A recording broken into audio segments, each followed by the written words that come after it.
We have come back out this morning to Chattanooga State, talking this time with Dr. Patrick O'Hagan, who is the Assistant Vice President of Economic and Workforce Development here on campus. Did I get it right? You got it right. Good to see you. So he's been educating me actually quite a bit before we got on camera, because when you talk about Chattanooga State, a lot of people in town know it as the entrance you pass on Ann Nicola Highway. They have no idea what you discover when you come onto campus. It's endless what you do here. It is. I think we're one of Chattanooga's best kept secrets, honestly. You are a best kept secret, not only for the students, we had a chance to focus on that the last time, but it is a community college, and it is the community that you're reaching. So we're going to talk this morning about these apprenticeship programs that you have.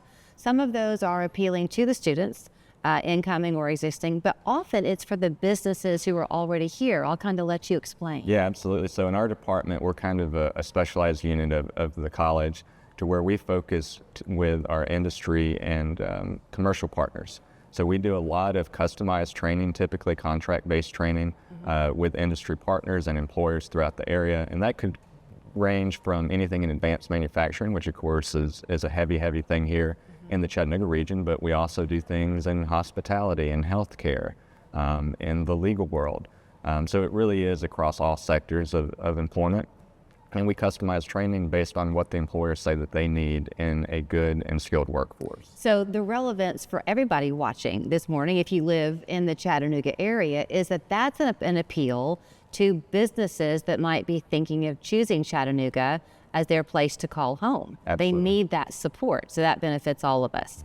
This customization that you're talking about seems to be kind of a common theme that you find on the campus here at Chattanooga State, because whether it's the coursework for a student or what this request is coming your way from a local business, it's all about tailoring it to be ideally fit for that person.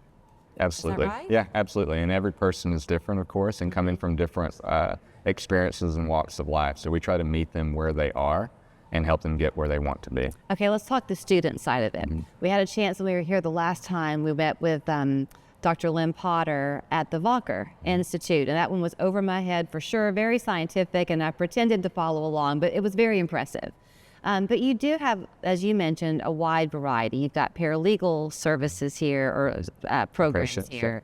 You have a culinary institute here. So all of those different programs often have an apprenticeship that can go with it? Correct. So the amazing thing about apprenticeships, one is that they can be in any industry. In fact, the U.S. Department of Labor has identified over 1,000 occupations that are apprenticeable. Wow. So literally you pick the job and it can be an apprenticeship. The caveat to that is that you have to have an employer who is willing to offer full-time employment for that apprentice.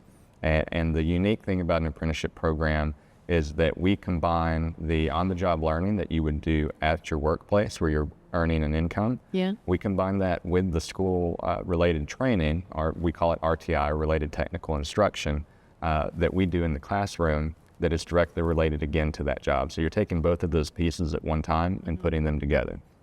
So what that means for a student is that they're getting not only hands-on real-world experience in the career that they're choosing to go into, but they're also earning an income and have full-time employment before they graduate. Okay, so let's use an example, because you can't really identify this is what a Chattanooga State student looks like.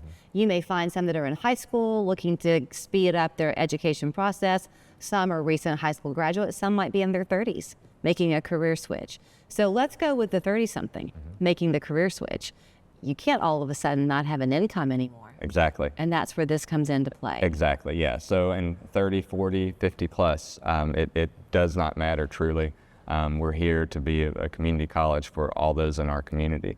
So again, meeting them where they are, identifying what their interests are, and then making those connections. Again, for the apprenticeship program, you can't, if you have a family to support, you can't quit your job no matter where it's at or what you're making to go to school full-time without any income. How selective is it, though? I mean, let's take an example of the paralegal one.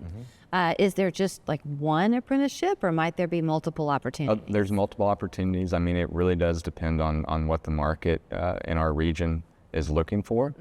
So we try to focus on high demand, high paying, family sustaining occupations for our individuals, because we don't want them to just have a job. We want them to go into a career pathway where they have the opportunity to grow, increase their salary, and climb that ladder. Sometimes if you're, wherever you are in your life today as we talk, the idea of 2 years from now being someplace might seem a little bit daunting.